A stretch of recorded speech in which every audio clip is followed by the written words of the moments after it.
제가 발표할 논문은 NeRF Diff, Single View Image Synthesis with NeRF Guided Distillation from 3D Aware Diffusion입니다. 1저자는 애플 인턴 혹은 직원인지 모르겠지만 애플 소속이라고 나와 있고, 다음에 2023년 ICML 학회에 액셉이 된 논문이고, 작년 2월에 아카이브에 게재되어서 현재까지 약 70에서 80회 정도 인용된 논문입니다. 논문의 흐름 순서대로 인트로덕션, 메소드, 익스페리먼트 그리고 컨클루전 순으로 요약해서 살펴보도록 하겠습니다. 우선은 노벨뷰 신테시스라는 태스크에 대해서 소개해 드리겠습니다. 노벨뷰 신테시스는 말 그대로 어떤 오브젝트, 3D 가상의 오브젝트 혹은 그걸 촬영하는 이미지가 있다고 쳤을 때 이거를 노벨뷰, 그러니까 다른 방향에서 바라봤을 때 모습을 인퍼런스하는 그런 태스크입니다. 그래서 2D 이미지 차원에서는 이제 2D 이미지를 이제 많은 데이터셋으로 학습해 놓은 그런 스테이블 디퓨전이 있기 때문에 그런 것들을 카메라 파라미터를 추가적으로 주입하도록 파인 튜닝을 해서 이렇게 유명한 제로 1, 2, 3처럼 이렇게 접근하는 그런 시도도 있고, 아니면은 새로운 노벨뷰에 대한 이미지를 만들어내기 위해서 애초에 3D 모델 자체를 리컨스트럭션을 합니다. 근데 이거는 싱글뷰 이미지만 필요로 하지는 않고 멀티뷰 이미지를 갖고 있다고 쳤을 때 이 멀티뷰 이미지들 그리고 각각의 카메라 파라미터들을 수학적으로 계산을 해서 이제 가운데에 이제 일종의 SFM 같은 그런 테크닉으로 포인트 클라우드라든가 뭐 메시라든가 기타 등등 3D 레프레젠테이션을 만들어서 그걸 렌더링 하면은 그게 노벨뷰 신테시스가 되는 그런 접근들도 있습니다.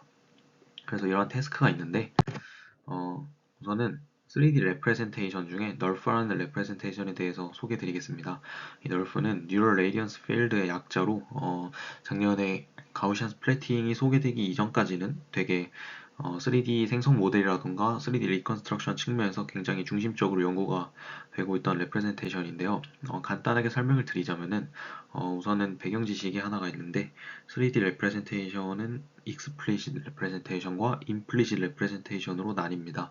익스플리시트는 말 그대로 이제 명시적으로 좌표를 갖는 포인트 클라우드라던가 메시, 이렇게 버텍스 같은 그런 사람 눈에 직접 보일 수 있는 직접적으로 보일 수 있는 그런 것들로 구성된 것이 explicit representation이고, 이런 nulf와 같은 아니면 implicit function 같은 그런 것들이 이제 sign distance field라든가 그런 것들이 이제 implicit function으로 이루어진 implicit representation인데 함수로 구성되어 있는 것들의 집합이라고 보시면 되겠습니다. 그래서 nulf도 함수로 이루어져 있다는 말인데 어떤 함수냐면은 이 뉴럴 네트워크로 이루어져 있기 때문에 implicit representation이라고 부릅니다. 그래서 이게 어떤 MLP냐면은 이 3D 공간 좌표가 있겠죠. 3D 공간 좌표가 있고 카메라도 그 좌표 계상에 존재할 겁니다.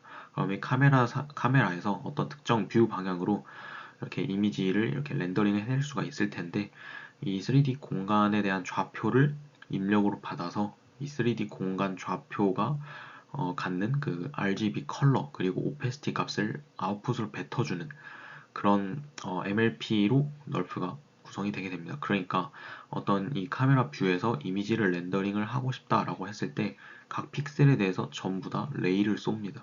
그리고 레이를 쏘면은 그 위에 있는 점들에 대해서 각각 이 널프를 다 통과를 시켜서 RGB 값과 오페시티 값을 다 알아냅니다. 그러면은 이 레이 위에 모든 점에 대해서 그걸 다 얻게 되면은 그걸 이제 인테그랄을 하고 볼루메트릭 렌더링이라는 그런 컴퓨터 그래픽적인 이퀘이션을 통해서 이 픽셀의 값 하나를 계산을 하게 됩니다. 그래서 이거 일련의 과정을 GPU를 통해서 병렬 처리를 해서 렌더링을 해내면은 이렇게 이미지를 만들어낼 수가 있겠죠. 그래서 이러한 3D 레프레젠테이션을 널프라고 부르고, 오늘 소개할 논문에서도 이 레프레젠테이션을 활용을 하고 있습니다. 그래서 논문의 제목처럼 NeRF Diff, NeRF를 사용하는데요. 이 논문은 우선은 싱글 이미지 하나를 사용을 해서 트라이플레인 NeRF라는 NeRF 앞에 뭐가 또 붙었는데 새로운 트라이플레인 NeRF를 만들고자 하는 그런 파이프라인을 제시하고 있습니다. 그래서 뒤쪽 그림을 보면서 설명을 드릴 텐데, 우선은 트레이닝보다는 어떻게 싱글 이미지로부터 3D 레프레젠테이션을 만들어내는지를 설명을 드리도록 하겠습니다. 우선 이렇게 인풋 뷰에 대해서 싱글 뷰 이미지가 하나가 들어오게 되면은 유넷을 통과하고 트라이플레인이라는 걸 먼저 널프에 앞서서 만들게 되는데요. 이 트라이플레인에 대해서도 부연 설명을 드리자면은 이 또한 약 2년 혹은 1년 정도 전쯤에 겐이라는 생성 모델을 기점으로 이제 3D 생성 모델을 이제 연구를 하다가 나온 아이디어입니다. 그래서 이 트라이플레인은 어떤 지오메트릭한 그런 피처들을 잘 인코딩을 할 수 있게 해주는 그런 툴인데요. 무슨 말이냐면은 지금 3D를 만들어야 되는데 인풋이 싱글 뷰 이미지, 그러니까 평면 하나의 이미지밖에 없잖아요. 이것에 대한 그 깊이 덱스 정보라던가 뭐 그런 정보가 없기 때문에 최대한 그 지오메트릭한 정보를 추출하는 것이 필요합니다. 그래서 그걸 하는 과정이 이 유넷입니다. 그래서 이 유넷을 통해서 세 개의, 사실 아웃풋으로는 하나의 채널, 그러니까 또 하나의 텐서로 나오든가 하겠지만 결국에 이거는 세 개의 피처 맵으로 나누어서 볼 수가 있고, 리쉐입을 하면은, 그래서 이거를 이렇게 재구성을 하면은, 예를 들어서 3D 포인트 어떤 격자 좌표가 있다고 했을 때 각각 세 개의 평면에 오르소고널하게 프로젝션을 하면은 세 개의 피처가 얻어지겠죠. 그럼 그 피처를 컨캣을 하면은 그 점에 대한 하나의 인베딩 피처를 얻게 됩니다. 그럼 그 인베딩 피처를 이제 널프 MLP에 통과시켜서 그 이 포인트에 대한 RGB 컬러 오페시티 값을 얻어내는 게 트라이플레인 널프입니다. 그래서 앞서 말씀드렸던 널프보다 하나 보조적인 옥실러리적인 그런 구조가 들어간 것이 차이점이라고 할 수가 있겠습니다. 그래서 학습 과정을 일단 생략하고 이 파이프라인을 통과하면은 널프가 얻어지게 되는데 이 과정만으로는 아웃풋이 완벽하지 못했다고 합니다. 그래서 저자는 추가적으로 파인 튜닝 스테이지를 이제 제안을 하는데요. 그걸 위해서 이미지 컨디셔널 2D 디퓨전 모델을 이 트레이닝 과정에서 함께 트레이닝을 합니다. 그러니까 앞에 그 파이프라인에서는 일단 네트워크가 두 개였죠. 널프 MLP, 그 다음에 트라이플레인 인코딩 유닛, 이 두 개가 있는데 이 두 개 말고도 그 후에 후처리 과정을 위해서 이미지 컨디셔널 2D 디퓨전 모델을 함께 학습을 합니다.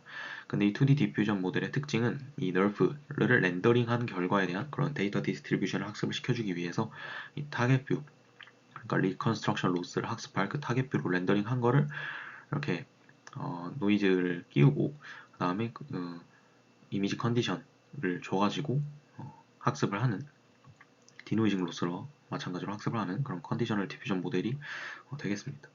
그래서 이미지 컨디션 모델인데 코드가 공개되어 있지 않아가지고 예를 들면 뭐 칸딘스키 같은 그런 이미지 컨디션을 받을 수 있는 그런 모델이 사용되지 않았나 개인적으로 생각을 하고요.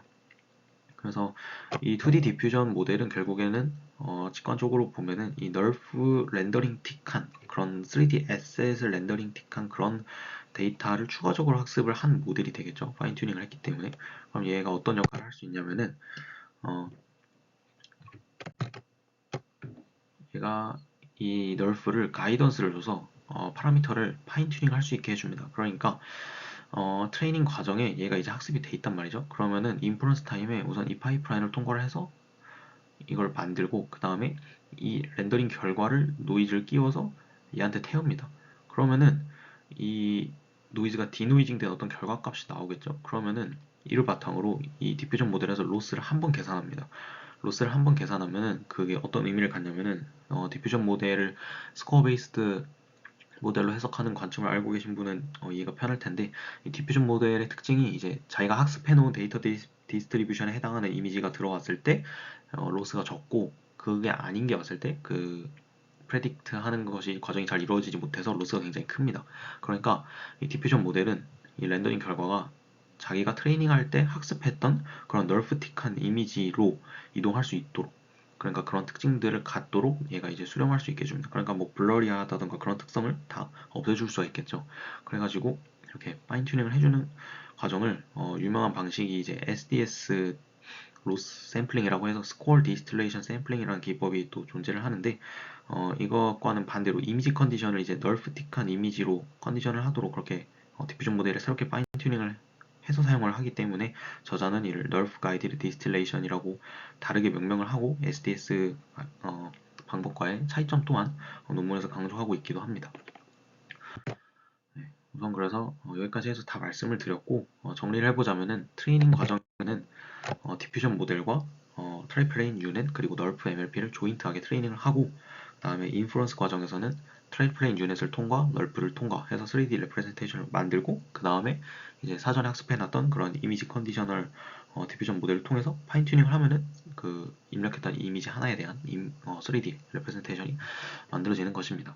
그래서 이런 3D 태스크에서 많이 사용하는 뭐 PSNR이라든가 SSIM, 뭐 LPS 로스, 뭐 피드 스코어 이건 디퓨전을 학습할 때 사용하는 것이겠죠. 그래서 그런 매트릭을 사용해서 똑같이 베이스라인 모델들이랑 비교를 하면서 자기네 방법들이 좋다라고 이야기를 하고 있고, 결과를 이미지로 좀 보자면은 맨 아래쪽이 모든 오블레이션 스터디를 다 적용한 그런 최종 결과물인데, 한번 보시면은 다른 논문의 모델 같은 경우에 이런 아티팩트가 존재도 하고 그 다음에 멀티뷰 컨시스턴시가 어느 정도 깨지는 모습도 볼 수가 있습니다. 근데 아래쪽을 보면은 그래도 아티팩트가 있기는 하지만 결과가 어느 정도 잘 나온 걸 볼 수가 있죠. 그래서 뭐 잘했다라고 저자가 얘기를 하고 있고, 그다음에 저자가 얘기하는 리미테이션을 우선 먼저 보자면은 두 가지를 제시하고 있는데, 우선은 트레이닝 과정에서 아무래도 다른 타겟뷰가 필요하기 때문에 인프런스에는 싱글뷰만 필요하지만 트레이닝 자체에는 멀티뷰 데이터셋이 필요로 하다. 가 일단은 저자가 얘기하는 단점 중에 하나고, 그 다음에 하나는 이제 인퍼런스 타임에 그 널프 가이디드 디스틸레이션을 통해서 파인 튜닝을 해줘야 되는데, 그 과정이 매 오브젝트마다 해줘야 되는 게 되는데, 그러니까 프리 트레인드 된 거를 그대로 통과시킨 게 아니라 매번 새롭게 어, 옵티마이제이션을 해야 된다 뜻입니다. 그러니까 그게 이제 타임 코스트가 너무 크다라고 지적을 하고 있어서 리얼타임 도메인에서 직접적인 어플리케이션에 활용되기에는 무리가 있다라고 이야기를 하고 있습니다. 그리고 이거는 SDS 그 방식이 고질적으로 갖고 있는 문제 중에 하나죠. 그래서 결론을 이렇게 얘기를 하고 있는데, 아까 말씀드렸던 그런 거를 다 요약해 놓은 겁니다. 3D Aware CDM을 디스틸레이션을 해서 트라이플레인 베이스드 이미지 컨디션드 널프를 만들었다. 그래서 추가적으로 새롭게 널프 가이드 디스틸레이션도 제안을 해가지고 결과 타임 코스트는 있었지만 그 퀄리티를 따져봤을 때 스테이트 오브 디 아트에 속할 수 있는 그런 파이프라인이더라 라고 이야기를 하고 있습니다. 사실 이 3D 태스크에 대한 연구가 빠르게 많이 이루어지고 있고, 이 논문이 그런 환경에서 1년이 지난 논문이기 때문에 현재로서는 이제 가우시안 스플래팅 레프레젠테이션을 활용하는 게 당연히 렌더링이 빠를 거고, 그 다음에 이 3D 제너레이션의 측면에서도 피드 포워드한, 그러니까 SDS를 사용하지 않는 그런 피드 포워드한 라지 가우시안 모델이라던가 아니면 널프를 사용하더라도 라지 리컨스트럭션 모델, 인스턴트 3D 같은 그런 좋은 논문들이 많이 발표가 되었기 때문에 그런 것들과 비교했을 때 지금으로서는 한계가 명확히 보이는 논문이지만, 제 개인적인 생각으로는 널프 가이디드 디스틸레이션을 새롭게 제시했다는 점, 그리고 트라이플레인 널프라는 그 레프레젠테이션을 빠르게 착안을 해서 바로 적용을 했다는 점, 그 점들이 주목할 만한 점이고 장점이라고 생각할 수 있겠습니다. 발표는 여기까지 마치도록 하겠습니다. 감사합니다.